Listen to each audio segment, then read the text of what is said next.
सूत जी कहते हैं कि वैश्य ने मंगलाचरण किया। जब किसी कार्य की शुरुआत करते हैं तो मंगलाचरण किया जाता है। क्यों? क्योंकि उस कार्य में मंगल हो, अमंगल ना हो। तो मंगलाचरण करके कुछ ब्राह्मणों को दान किया धन को, और तब अपने गंतव्य स्थान के लिए प्रस्थान किया।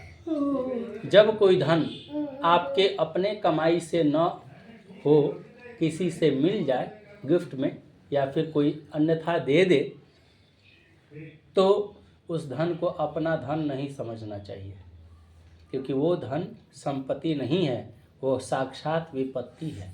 सही बात। उसको अपना समझ करके इस्तेमाल करेंगे तो वो उसका दुरुपयोग होगा, है ना। बेटा नालायक निकल जाएगा, इधर उधर चला जाएगा। बहुत एग्जाम्पल क्या दूं, इतना से समझिए कि जो धन अपने मेहनत के द्वारा अर्जित नहीं किया गया है वो आपका धन नहीं है। यदि ऐसा धन आपके पास आए तो उस धन को अशुद्ध धन मानना चाहिए, अपवित्र धन मानना चाहिए। तो पहले उस धन को पवित्र करना चाहिए। क्या करना चाहिए? पवित्र करना चाहिए। जैसे एग्जाम्पल के लिए, जब हम कहीं से आते हैं तो तुरंत पूजा पे नहीं बैठ सकते। क्या करेंगे? पहले स्नान करेंगे, शरीर को शुद्ध करेंगे, वस्त्राभूषण डालेंगे, तब आप पूजा के लिए तैयार होते हैं। फिर भी ब्राह्मण देवता जब बैठते हैं तो मंत्र बोलते हैं, ओम अपवित्रः पवित्रो वा सर्वावस्थां गतोऽपि वा जः स्मरेत् पुण्डरीकाक्षं स बाह्याभ्यन्तर शुचिः। ओम पुंडरीकाक्ष पुनात, ओम पुंडरीकाक्ष पुनात, ओम पुंडरीकाक्ष पुनात। माने भगवान का नाम ही मनुष्य को पवित्र करने वाला है। आप कितना भी स्नान करके आ जाएं, जब भगवान का नाम स्मरण करेंगे तब आप पूर्ण पवित्र होंगे, तब आपकी पूजा में एंट्री होगी। उसी प्रकार से शरीर को शुद्ध करने के लिए भगवान का नाम, मन को शुद्ध करने के लिए भगवान नाम कीर्तन या भगवान की कथा, और धन को शुद्ध करने के लिए दान। ये 3 प्रक्रियाएं हैं। इसके द्वारा मनुष्य अपने आप को शुद्ध करता है, और तब आप उस धन का उपयोग करेंगे तो उस धन का दोष आपको नहीं लगेगा। तो पैसा मैंने लाना है, कुछ पंडित जी बांट देना है तो हाँ, सब नहीं, कुछ बांट देना। नहीं, काहे मतलब सही बांट देना चाहिए। बात हो जिसको रही चीज़ जो है। दे रहा है उसको कुछ लगा हाँ, दीजिए। तो वो शुद्ध हो जाएगा। हाँ, सही बात। ठीक, लेकिन चला इसका आगे। आगे? इसका मतलब है तो हमें गलत करवे करेगा ना पंडित जी। हाँ, तो नहीं, इसका दोष काट बता दिए तो काट वो देगा गलत नहीं करेगा। तो इनका तो नहीं ना, कट गलो पहले तो- तो कट गलो अपना। चलिए आगे बढ़ो। तो इस प्रकार से दान ऐसी कोई करके, भी चीज रहे तो ब्राह्मण के नाम से निकाला जाए। दान करके वो जब चल दिए जी। तो भगवान के मन में विचार आया कि चलो एक बार इतना कष्ट जब भोग लिया है तो एक बार परीक्षा लेते हैं। गेट न लगा। परीक्षा लेते हैं, धीरे से खोल दीजिए बस। हाँ, भगवान से लक्ष्मी ये लोग अपने गांव की ओर जब जाने वाले थे तो एक बीच में नदी आ रही थी। नदी को नाव से पार करना था। सारी धन संपत्ति को नाव में रख करके जब ये पार होने लगे तब भगवान ने एक साधारण मनुष्य का रूप धारण करके जाकर पूछ दिया उस वैश्य से, हे साधु, तेरी नाव में क्या भरा हुआ है? मदोन्मत्त महाजन बनिया ने हंसते हुए उत्तर दे दिया कि हे दंडी, आप क्यों पूछते हैं? क्या आप मुझसे रुपया पैसा लेने की इच्छा करते हैं? मेरी नाव में तो घास फूस भरा हुआ है, लता पत्र भरे हुए हैं। आपको लेना है? घास फूस लेने के लिए कोई गया है? लेकिन किसी के विषय में बिना जाने ये समझ लेना कि व्यक्ति मेरे लिए पास कुछ लेने के लिए आया है, ये सर्वथा अनुचित है। पहले आप उसको समझो तो वो क्या कहना चाह रहा है।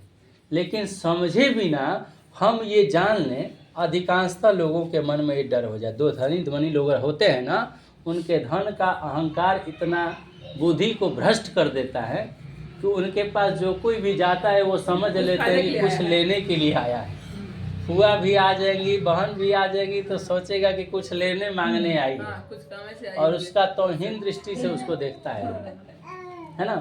उसी प्रकार से वहाँ पर वैश्य के मन में विचार आ गया कि लगता है कुछ मांगने के लिए आया है, और तुरंत कह दिया कि घास फूस भरा हुआ है।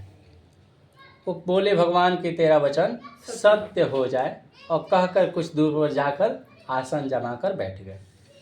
अब ये अपना पीठ थपथपा रहा है वैश्य की, देखा कितना चालाक है हम, बिना 1 रुपया दिए हुए उसको लौटा दिए, 1 रुपया देना नहीं पड़ा, हमारा सारा धन संपत्ति बचा रह गया। देखा मैं कितना चालाक हूँ। ऐसा अपने आप को पीठ थपथपाते हुए पूरा जोर जोर से ठहाका मार कर हंसने लगा, ऊपर की ओर चेहरा हो गया हंसते हंसते, और अपनी चालाकी की शाबाशी देते हुए हंसते हुए जब उसकी दृष्टि नीचे की ओर पड़ी नाव में, तो सच में सारा धन माया की से गायब और उसमें घास फूस हो गया था। अब उसकी दृष्टि चकाचौंध हो गई कि अरे ये तो मैंने कभी सोचा भी नहीं, कल्पना भी नहीं किया था, वो कैसे हो गया। तब अपने जितना जोर लगाकर हंस रहा था उससे 2 गुना जोर लगाकर अब रोने लगा, और इतना रोने लगा कि रोते रोते मूर्छित हो गया। कुछ देरी के बाद मूर्छा जब खुला तो चिंता करने लगा, हाय हाय अब जीने का क्या लाभ, बहुत कष्ट तो हमने जीवन में उठा लिया, अब सुख भोगने की बारी आई थी, धन संपत्ति आया था तो धन संपत्ति भी गायब हो गया, अब किसके सहारे जिएंगे। एक पुरुष के लिए उसका धन ही बल होता है, और एक औरत के लिए उसका पुरुष ही उसका बल होता है। पति रहेगा तो धन कमा लेगा। इस आधार पर औरतें अपना जीवन बुलंदी के साथ जीवित रहती है, जीती है। अब उसके दामाद ने कहा कि व्यर्थ शोक करते हैं ससुर जी, ये सब तो आप ही के चालाकी का परिणाम है, इसलिए आप व्यर्थ चिंता करते हैं। चलिए वहीं जो स्वामी ने जो श्राप दिया है वहीं सब कुछ करने में समर्थ हैं, शायद उनकी शरण में चलें तो कुछ अच्छा हो जाए। अब तो अच्छा होने वाला नहीं है यार रोने से, इसलिए चलिए शायद अच्छा हो जाए। इस उद्देश्य से दोनों वैश्य और दामाद जाकर शरणागति हो गए, और भगवान के चरणों में शरणागत होकर बोले कि हे भगवान, मैं आपके शरणागत हूँ। ब्रह्मा आदि देवता भी जब आपके रूप और गुण के विषय में नहीं जान पाते, तो मैं आपकी माया से मोहित होकर मनुष्य होकर आपके विषय में कैसे जान सकता हूँ। अतः अब मैं शरणागत हो गया हूँ, अब हमारी रक्षा कीजिए, नौका में धन भर दीजिए, तब मैं सत्यनारायण भगवान का पूजा करूँगा, और इस बार अवश्य करूँगा। झूठा व्यक्ति ऐसे ही विश्वास दिलाता है बार बार ज़बरदस्ती।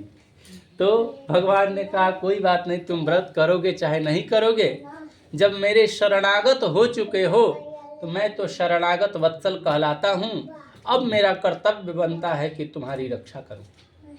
और भगवान ने अपने कर्तव्य का निर्वहन करते हुए नाव में यथावत धन को भर दिया। अब फिर उस पर सवार होकर ये लोग प्रणाम करके अपने गांव की ओर चल पड़े। फिर भी अभी बुद्धि नहीं सुधरी है।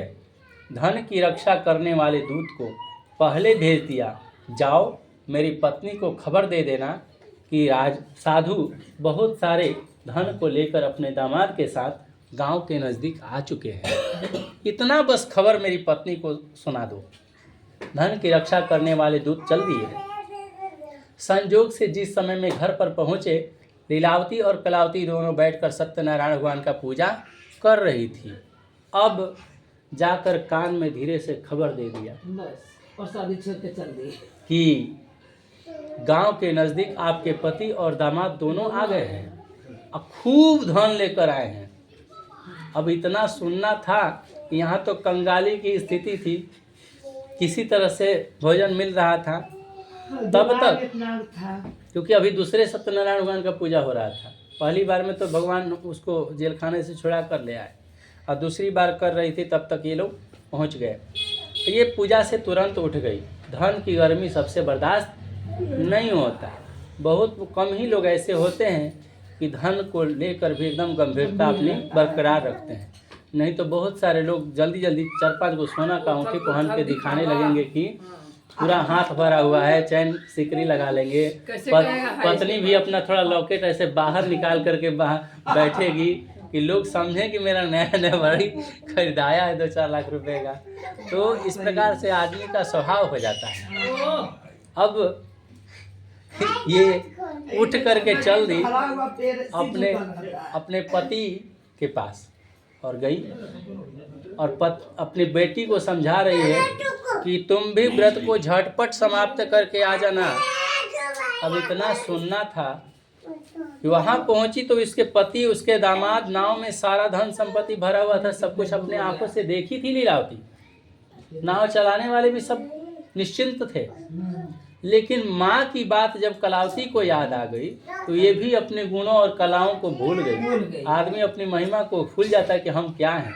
जब पतन का समय आता है तो ऐसे ही समझ नहीं आता है कि हम क्या हैं, हमारी क्या मर्यादा है, हमारी क्या गरिमा है, ये सब भूल जाता है।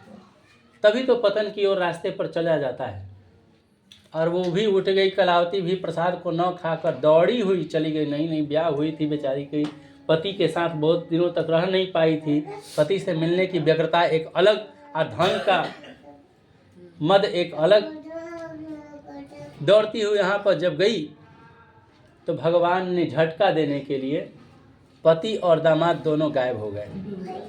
नाव जल में डूब गई। सारे नाव चलाने वाले भी चिंता करने लगे, अरे इस तरह की घटनाएं तो हमने अपने जीवन काल में कभी देखा नहीं कि नाव बंधी हुई है और डूब गई।